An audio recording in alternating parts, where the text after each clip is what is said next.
So I have had several people contact me with this question. Was Yogi Bhajan a fraud? And Yogi Bhajan is the master of Kundalini Yoga and meditation, if you don't know that already. And plus I just watched this Netflix documentary called Wild Wild Country, and it's about the teacher Osho. So this subject has really been in my awareness. So I wanted to do a video because more and more people are going to be asking this very question as more and more come to Kundalini Yoga meditation. So firstly, I want to qualify myself so that you know where I'm coming from. So this is my truth, and I'm speaking from my point of view, from my direct experience.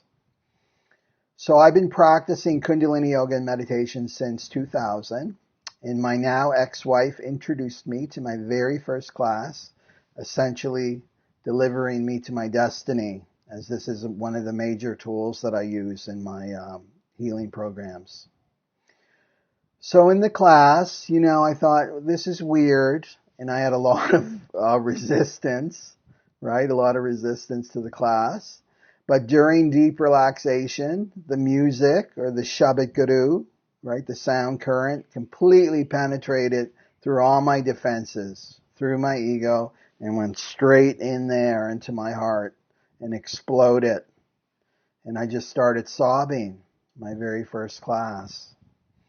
And I was really releasing years and years of grief, maybe lifetimes, at being disconnected from my heart. So I left the yoga room and I saw this postcard of this man with a long white beard.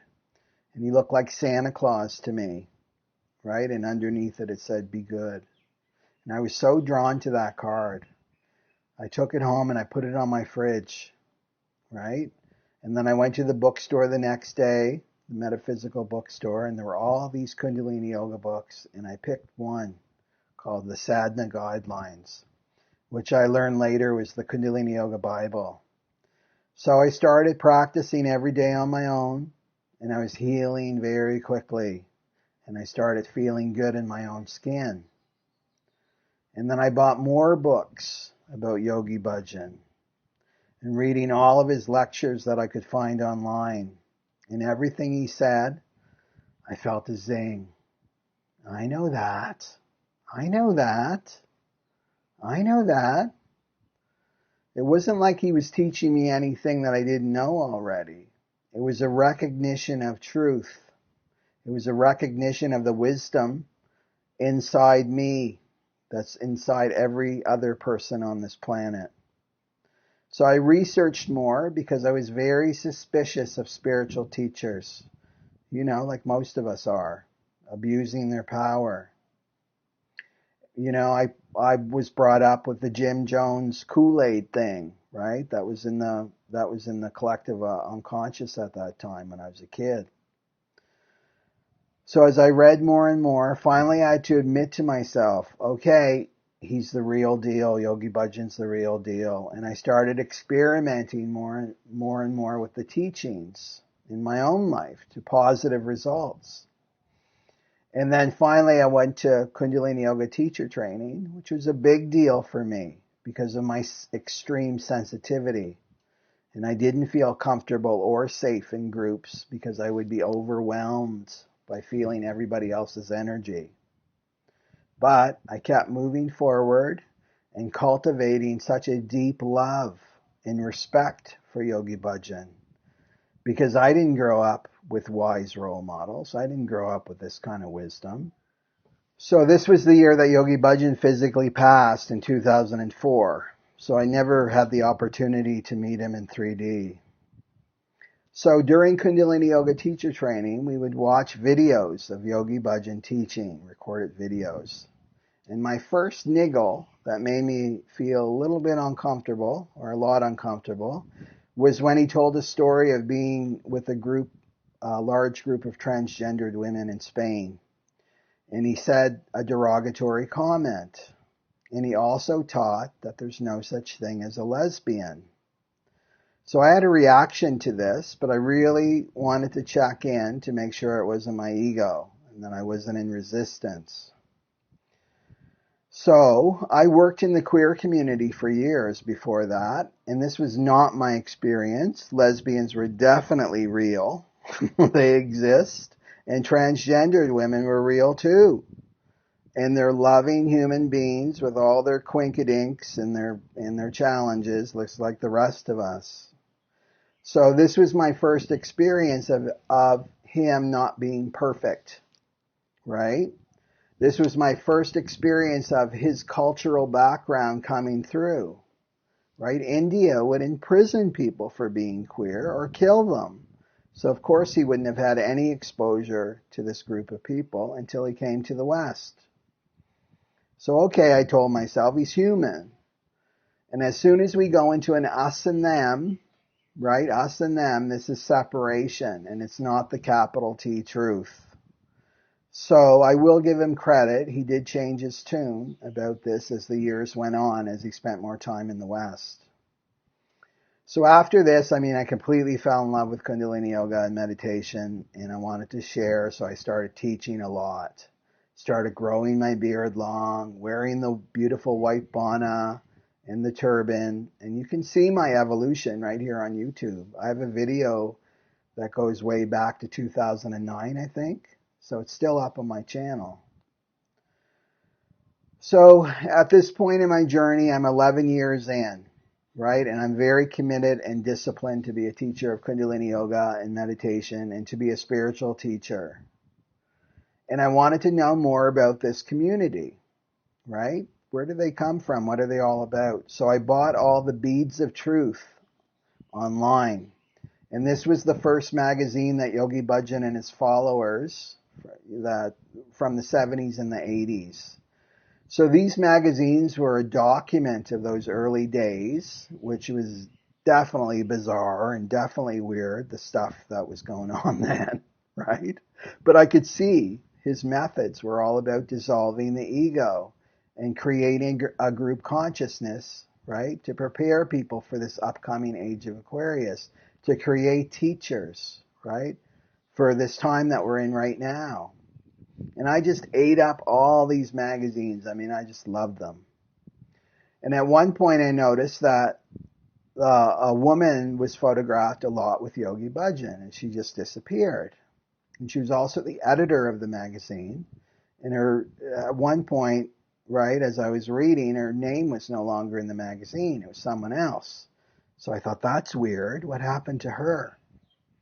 So I did a Google search on her name, and all came up. The sexual assault allegations, the lawsuits, etc., etc. And to be honest, this information completely shook me to my core. And I was in a hell for about a week.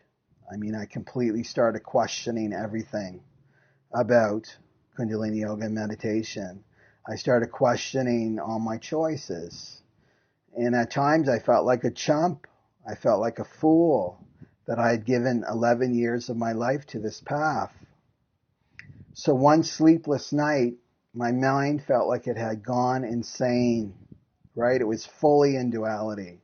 One side was feeling betrayed by Yogi Bhajan. I trusted you and you did this to me, and how could you? And I've misled so many students of my own down the wrong path and feeling guilt and remorse.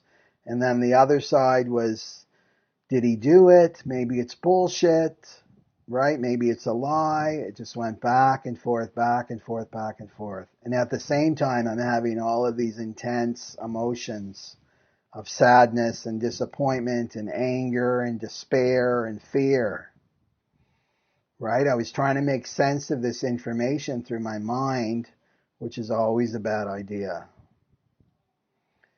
And then, to be blessed by the divine, my intuition finally came through that noise, neutral and matter of fact. And the question that my intuition posed was, if Yogi Bhajan did do these things, would it change how much you've healed and evolved through this technology? If Yogi Bhajan did do these things, would it change how much you've healed and evolved through this technology? And the answer was clear. It was simple. No, it wouldn't have changed anything, right? It wouldn't have changed how much I've grown and evolved through Kundalini Yoga and meditation. So this is my answer to you who posed this question. Is Yogi Bhajan a fraud? My answer is, who cares? It doesn't matter if these allegations are true or false on your spiritual path. Who cares? Doesn't matter if they're true or false. Yogi Bhajan was a clarion, a messenger for the Aquarian age. He brought with him a powerful technology to help humanity transition into this time that we're in right now. So don't get distracted by his humanity. This is what we do in the West. We dismiss the message by shooting the messenger. Look in the news. We smear people. We mudsling rather than listen to the message, especially if it's progressive, right, and creates change. And I love this technology for one reason only. It works. I'm practical. Do I follow all of Yogi Bhajan's teachings like gospel? No. So, for example, his teachings on relationships feel very traditional and constrictive to me, right? A man is this and should do this, and a woman is this and she should do that. But I remember reading a lecture once, and he had it just with the youth, the children of his students. No adults, just the kids. And I loved it probably because I was the same age or younger at that time, right? So one teenage girl said to him, I don't agree with your teachings on relationships. And he looked at her and he said, these teachings are not for you. They're for your parents. Your generation already has an innate understanding of what an Aquarian relationship is, right? You already get it. Your parents' generation do not. So this is a good reminder that a master speaks to who is in front of him or her. And that's why Jesus has all these parables about farming and fishing. You ever wondered that? Because he's speaking to fishermen and farmers. So the point is that we need to stop putting teachers on pedestals and making them special. Because whatever person we elevate up will eventually also drag down. It's the nature of the plane of duality that we live in. Right? The people that are hell-bent on dragging teachers through the mud are angry. Right? They're not really angry at the spiritual teacher. They're angry at themselves for giving their power away. They're angry at the earthly fathers for betraying them. Right? A teacher's not this form. A teacher's not a turban or a fancy robe. A teacher's not even a physical body. A teacher is not an identity. A teacher is a subtle energy of truth that moves through form. A true teacher is always pointing you back to your own inner teacher. And your inner teacher is that subtle energy of truth that lives inside you too, lives inside everyone. So there's going to be more and more people coming forward, calling themselves spiritual teachers, claiming to be the sole proprietor of truth, telling you, follow me, I know the way. But you must remember that you can't be spiritually lazy now and just follow someone. Humanity is genetically programmed to follow magnetic people, or you could say charismatic people, but it's magnetism. And what happens when a master dies? There's usually a mass exodus of the students because the magnetism of the master isn't holding them anymore. So when the magnetism goes, the students go. And this is the destructive root of religion. It's believing in someone else's experience of the divine. Religion is believing in someone else's experience of the divine. And belief will not do anything for you in the Aquarian age. It's not going to help you, belief. You must have your own direct experience of the divine because that's the only thing that's real. So here's a hot tip, a $1 billion tip. How the mind deals with beliefs, okay? This is how the mind deals with beliefs. If information comes to the mind that confronts your entrenched beliefs that may or may not be yours, the mind will dismiss it. That's crazy, or that person is crazy, or that person's character is off. And then it will go find the proof, right? The point is the mind just won't let it in, okay? Because it will shatter your belief system, which is a good thing. So this time that we find ourselves in, we're being faced with a tsunami of information that may or may not be true. This is the dilemma right now. And with this latest accusation of Facebook stealing information and influencing elections, right, controlling other people's minds and with opinion, right, we can't control information anymore. We can't. You can't use your mind to discern this is true, this is false, right? You can't use your mind in this way anymore as your authority. You must use your inner teacher that's inside you, that speaks to you through your intuition. Otherwise, you're just going to suffer with anxiety and fear and depression because your mind's not equipped to handle this energy.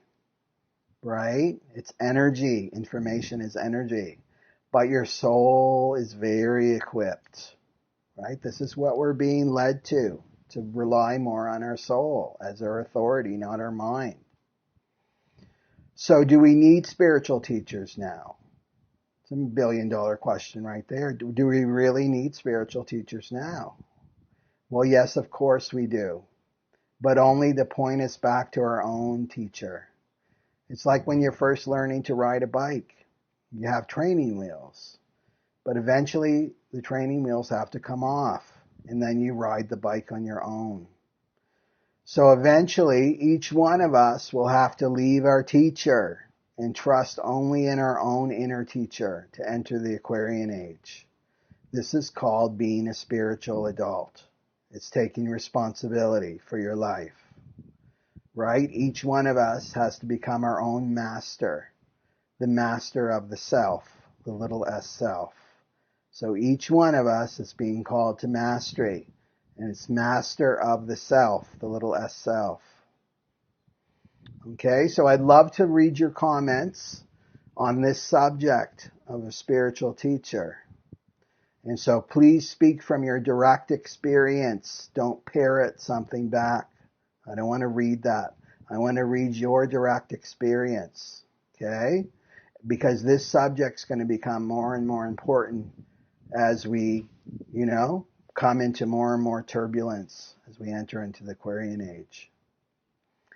Okay, so please subscribe to my channel. Click the button below as well as ring the bell, and you'll be notified when I drop a video. And you can follow me on Instagram, Facebook, Twitter, where I post daily. And I also have a newsletter. Check that out. Check out Steemit too. All links can be found below. And have a great week. And I'll see you next Sunday or thereabouts. Satnam.